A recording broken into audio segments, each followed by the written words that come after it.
Today, along with the announcements that Randy is making, we are announcing further measures, specifically, importantly, with respect to international students, and a few other ones that I will go through here shortly. Over the next 3 years, we expect these changes to yield approximately 175,000 fewer postgraduate work permits. IRCC is back yet again with big changes. September 18, 2024, the Minister of Citizenship and Immigration of Canada held a press conference in which they have declared sweeping new changes. As expected, IRCC has further introduced changes to try to control the number of temporary residents in Canada. And to know about these changes, stay tuned until the end of the video. Welcome back to the channel, guys. My name is Dhruv. I am a regulated Canadian immigration consultant. At our firm Effizient, we assist all prospective immigrants with their immigration procedures to Canada. If you are an immigrant, you are a prospective immigrant, you are an aspirant to come to Canada or stay in Canada, here is our contact information. Feel free to contact us. If you are an employer, you're trying to retain a foreign worker who is an asset to your organization, you need assistance with the process, again, here is our contact information. We would be happy to assist you. Now, IRCC released some changes today, and let's try to understand bit by bit what these changes are, what it means, and how it could impact you. But before we quickly do that, let's answer the comment of the week. This comment comes on our common law partnership video, and this comment, the question is a very good question.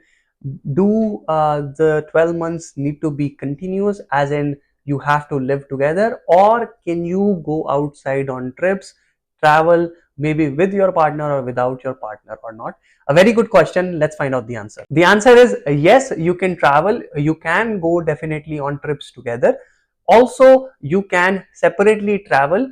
IRCC understands that you may have to travel for business, for work, for family obligations. Here on the screen, you can see the snippet from IRCC website. They talk about the fact that it's okay, short absences, short durations of separation is okay, provided they are short and temporary. It shouldn't be elongated period, but it's definitely okay to travel for your day-to-day life, your work, your business, etc., etc. I hope this helps. So guys, let's look at this particular news update. So here on the screen, you can see the news release. This news release is released on September 18th, 2024.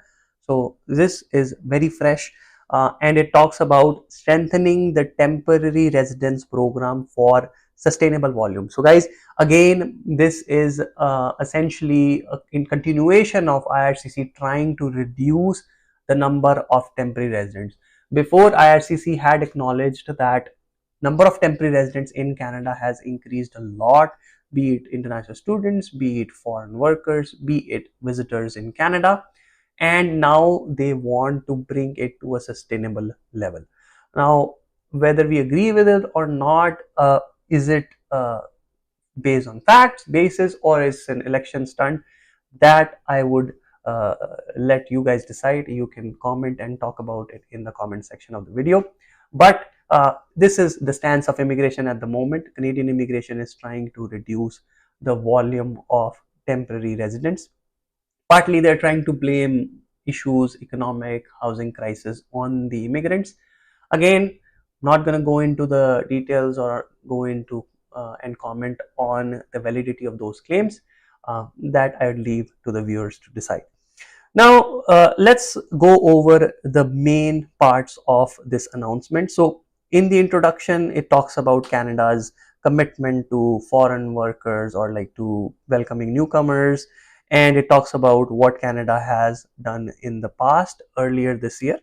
Now, in order to continue to control the number of temporary residents in Canada, IRCC is doing the following. So they are announcing a further reduction in the intake cap of international students for 2025. So for the next year, based on a 10% reduction. So what they're doing is, this year they allowed 485,000 new study permits. Next year it's going to go to 437,000. So coming year 2025, less number of international students coming into Canada by 10%. Secondly, this is a big one, guys, updating the post-graduation work permit program to better align with immigration goals and labor market needs.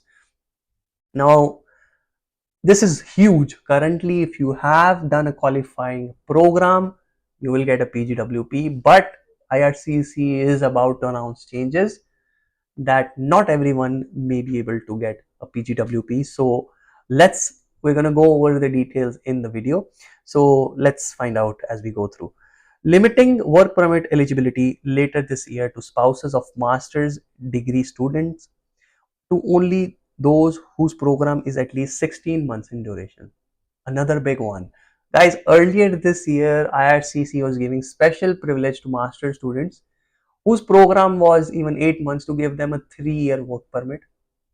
Well, that may remain the case, but again, they are now saying that before I actually said that if you are a master student or a bachelor degree student or in a professional bachelor's program or a PhD, so mostly limiting the spousal open work permit to masters or PhD students or like professional bachelor programs.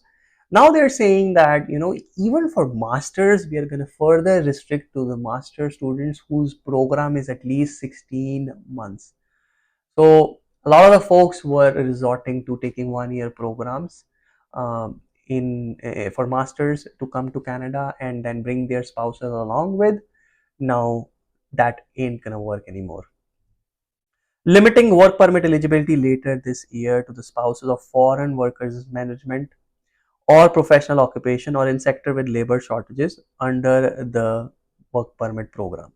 So guys, at the moment, the work permit can be applied by almost anyone.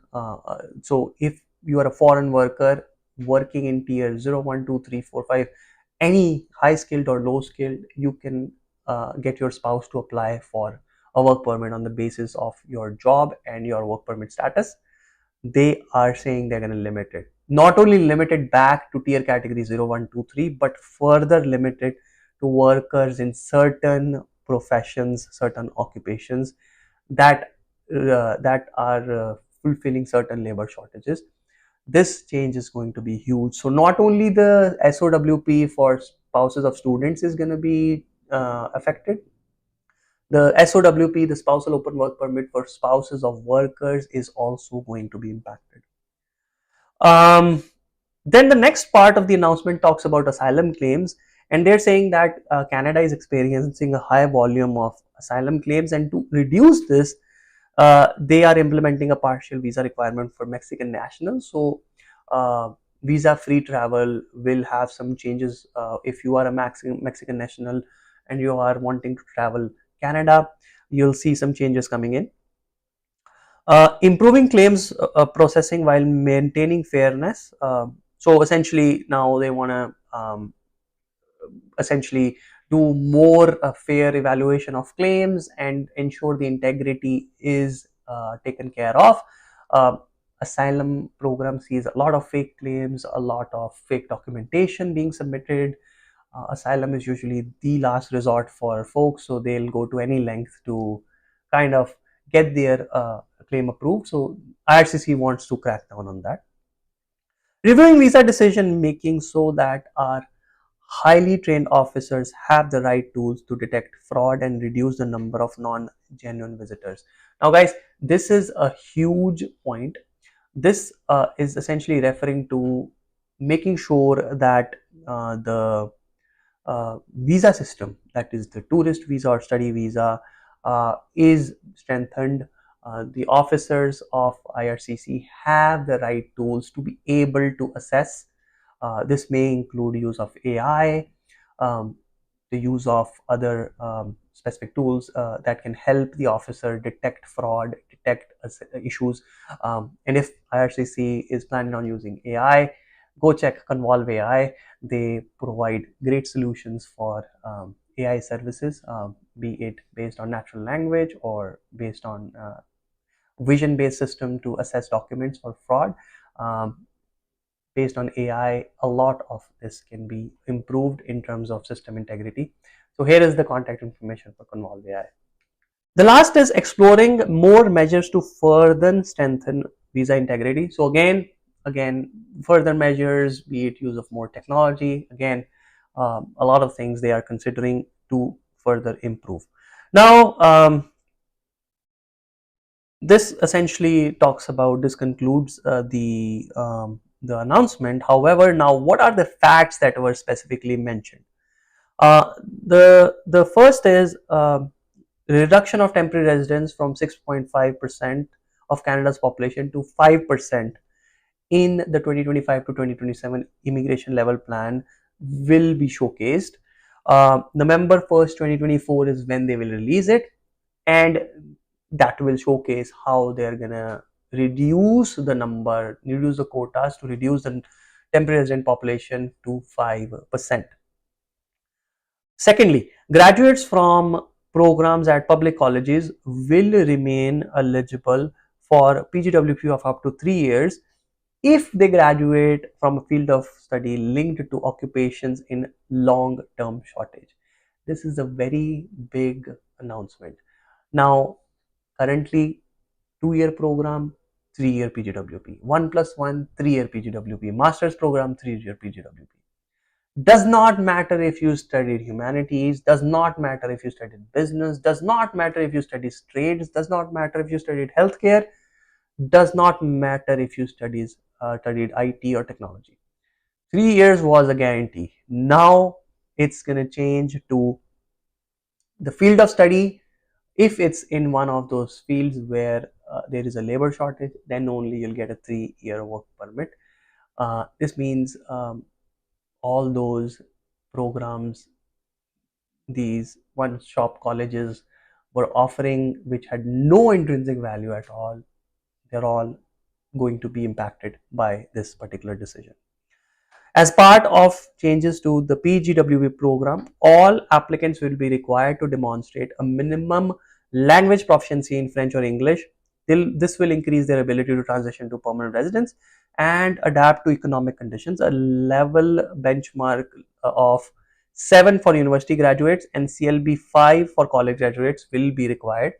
For anyone applying for PGWP on or after November 1st, 2024, this is a big one, guys. You need IELTS to apply for PGWP now, from now on. So this is the TLDR of this particular comment. CLB 5 if you went to a college, CLB 7 if you studied at university in Canada. So make sure you have your IELTS done, CL or SELPIP or PTE, whichever it is, after you finish your studies, before you apply for PGWP. So you should have it done around the end of your study program, so you have it ready to apply for your PGWP. For the folks who are struggling in English, this may be a problem. 2025-2026 study permit intake cap will include master and doctoral students who will now have to submit a provincial or territorial attestation letter. Before, these folks did not have to. Now they need to submit that letter. And they're saying that 12% of the allocation for study permits will be reserved for these students, because they think that masters and PhD students are a benefit to the Canadian labor market.